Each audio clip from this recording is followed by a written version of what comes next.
Oi, gente, tudo bom? Hoje eu trouxe aqui um convidado especial. Minha primeira parceria de vídeo. O Rafael, todo mundo deve conhecer, porque eu acho que as mesmas pessoas que assistem os meus vídeos devem estar no canal dele. E se não, conheçam o canal dele agora. Tipo, quem não sabe quem é o Rafael agora, vai lá ver. Eu vou escrever provavelmente o arroba dele aqui na tela e deixar o canal dele na descrição. Me chamo Rafael, eu sou advogado no Brasil desde tecnicamente 2017 foi quando eu recebi o negócio. Na verdade eu recebi em 2016, mas daí eu fui só me inscrever no exame mesmo em 2017. Daí eu vim para os Estados Unidos em 2017 mesmo. Comecei a fazer o JD, que a gente vai conversar daqui a um tempo o que é e tudo mais. Tô no meu terceiro ano, já tô terminando o último semestre, penúltimo semestre. E aí eu me formo também e é isso aí. E vai ser advogado se Deus quiser. Aqui nos Estados Unidos também. Se Deus quiser. Então esse vídeo vocês já devem ter visto aí no título, mas vai ser esclarecendo as diferenças, falando um pouco das diferenças do LLM, que é o que eu fiz. Se você ainda não me conhece, tá nesse vídeo.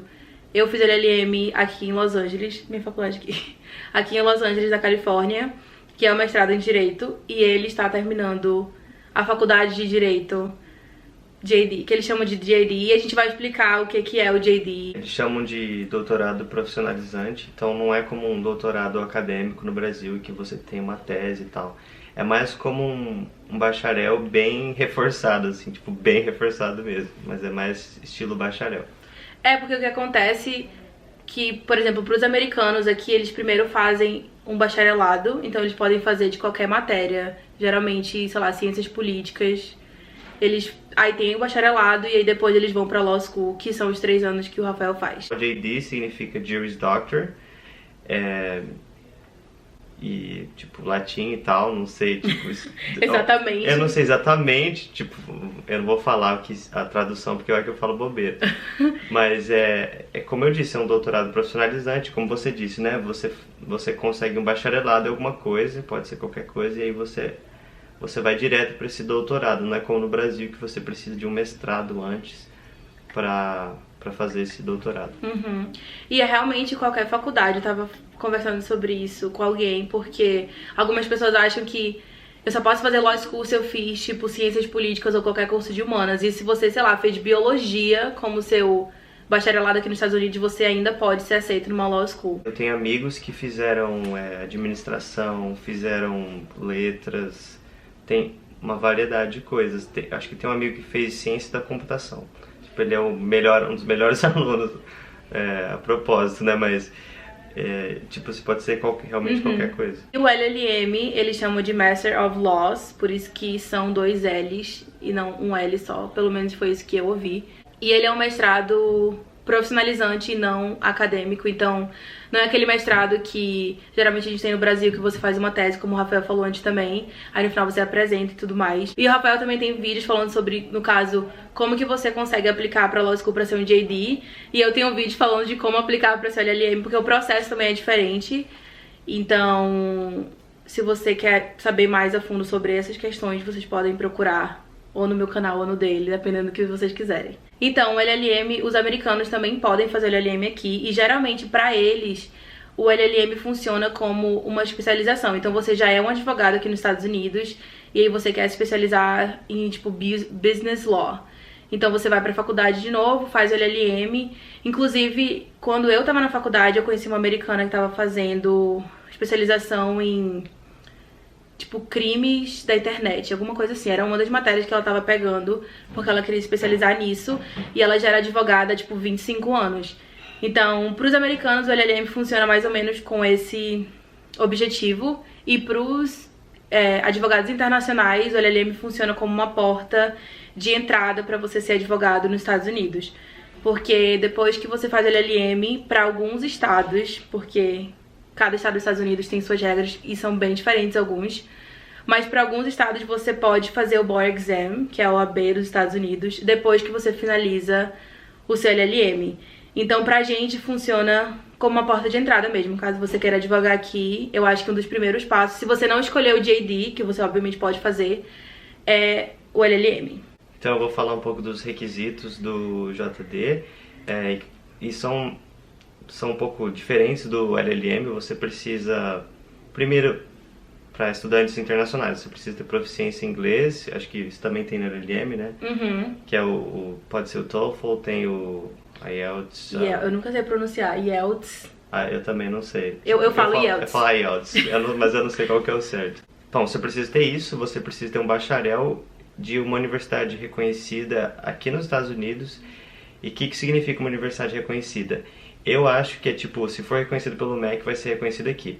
Mas como ter certeza? Você vai ter que ir lá num site do LSAC, que significa Law School Academic Council. É tipo um conselho acadêmico de direito que eles vão pegar todas as suas informações, vão criar um pacote, e aí depois que você cria esse pacote de documentos, esse site que vai enviar para as diversas universidades onde você quer se inscrever.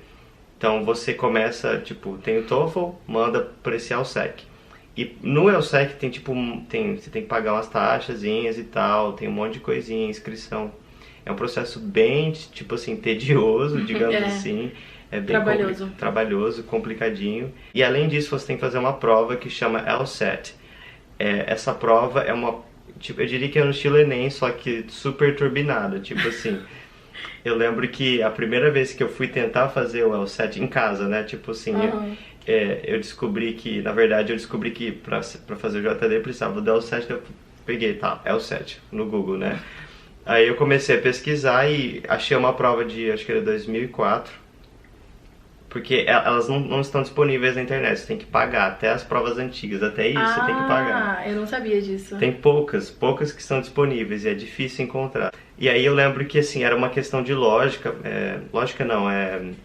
tem uma seção da prova que chama jogos mentais, ou algo do tipo. E é tipo uma mistura de lógica com matemática. E aí eu olhei para aquilo ali, eu falei, eu não tenho a mínima ideia de como fazer. Eu olhei pro gabarito, olhei pra explicação e pensei, não sei, não tenho a mínima ideia. Aí tipo, eu fiquei 3 dias sem mexer com isso. Aí eu voltei, sentei, vamos tentar. Até que eu consegui. E aí aos poucos eu fui entendendo, porque é uma prova extremamente específica. Eu nunca tinha feito algo como essa prova antes, nenhuma prova na minha vida. E não é uma prova de um conhecimento específico, é uma prova de habilidades específicas. Você não precisa ter um pré-conhecimento nenhum. E então ela é dividida, eu acho, se eu não me engano, em 5 sessões. Então uma sessão de esses jogos, assim, parte matemática, que geralmente é a parte mais difícil da prova. Tem 2 sessões de interpretação, de texto. E as perguntas são tipo assim, você pega um texto gigantesco, estilo Enem, aí as respostas são assim, quais das afirmações abaixo melhor representam o tema central do texto? Isso tudo você tem 2 minutos por questão para responder. Tipo, eu não terminei a prova, eu chutei várias questões, porque não dá tempo de terminar. Mas então é isso, então você tem que ter o inglês, o certificado em proficiência em inglês. Detalhe, tem algumas universidades que aceitam certificado de escola de inglês. Eu acho que a cultura inglesa tem alguns convênios com algumas universidades americanas. Eu fiz um curso de inglês aqui nos Estados Unidos chamado ELS, que também é reconhecido em várias universidades.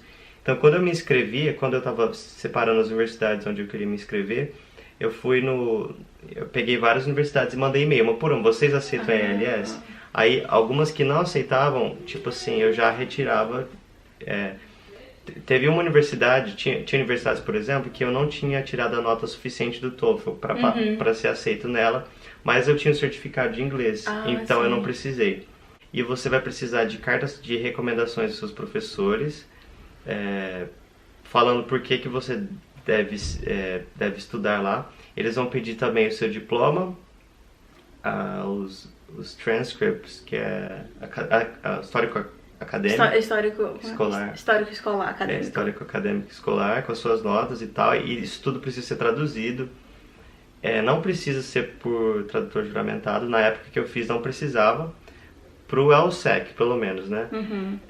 Só que eu fiz, sim, só que você mesmo não pode traduzir, então eu não poderia traduzir, eu já peguei um tradutor juramentado, porque é sempre bom você ser precavido, porque são muitos detalhes e você não quer ser pego num detalhe assim que de repente eles falam, a gente falou isso, mas não é bem isso.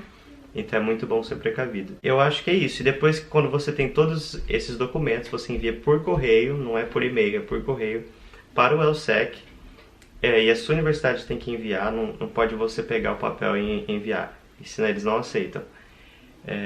E aí você envia por correio, o LSEC vai receber as traduções, aí você paga uma taxinha para eles traduzirem todo o seu currículo para o sistema americano.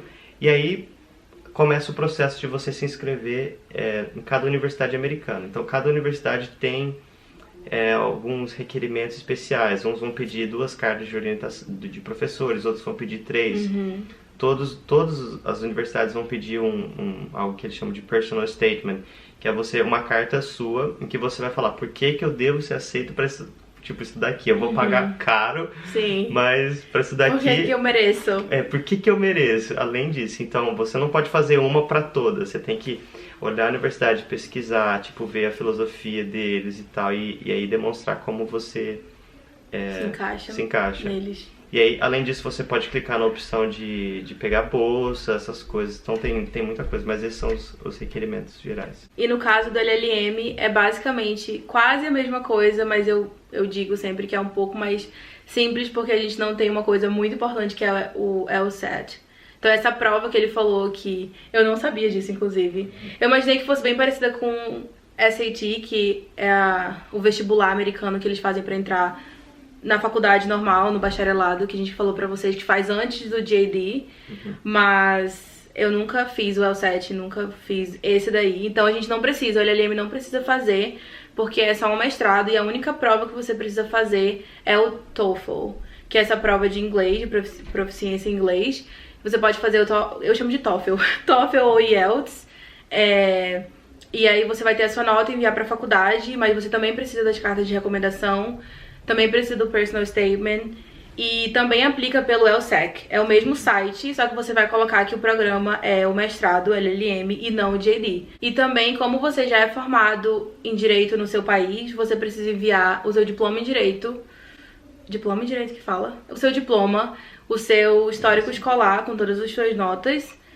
E tem que ser, como ele falou, tudo tem que ser traduzido. Eu mandei tudo também com tradução geramentada, porque, se eu não me engano, foi o que eu vi no site.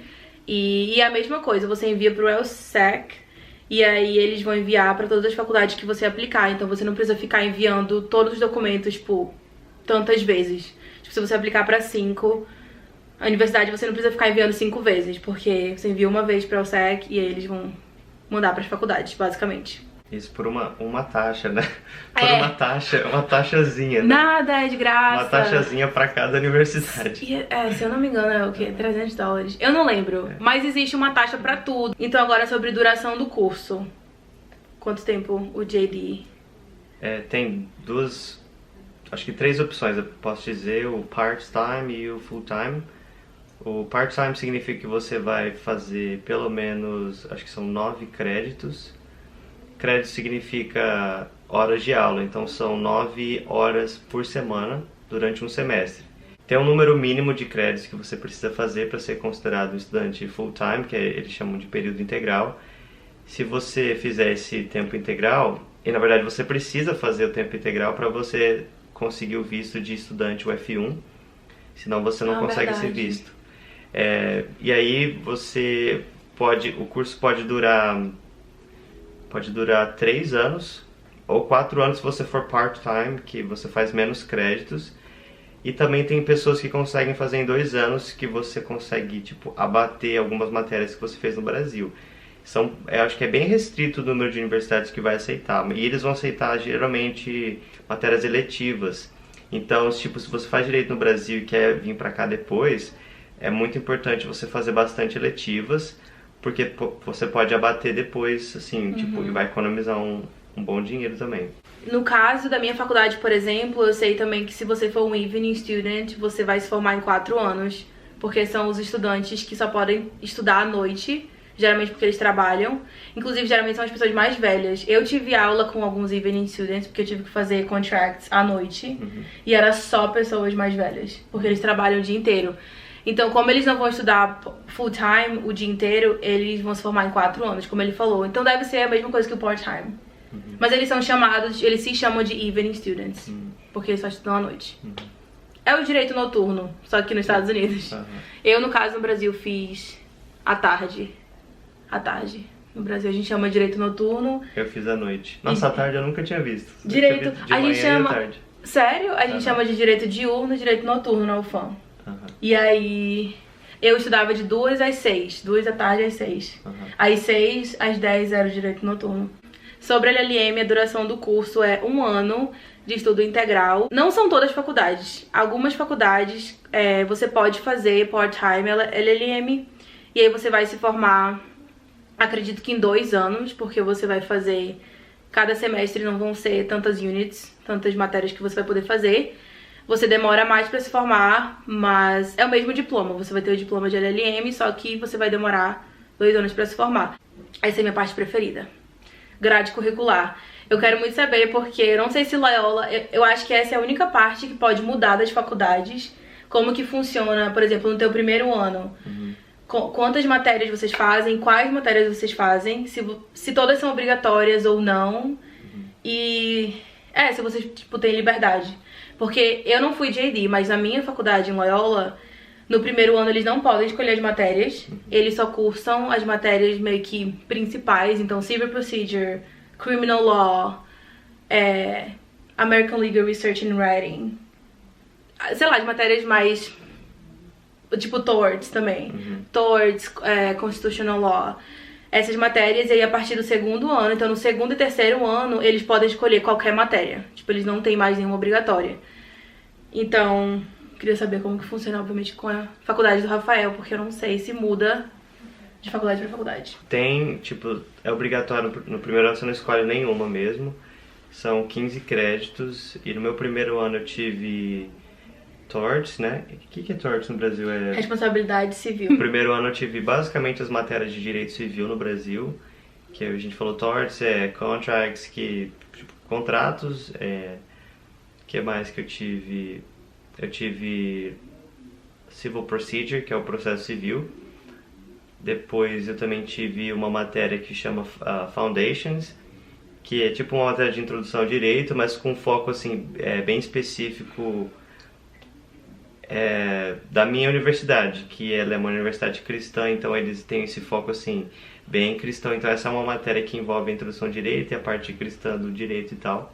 Ai, que legal, não sabia. Que interessante. Eu tive isso, eu aprendi coisas assim bem diferentes de tudo que eu tinha aprendido no Brasil.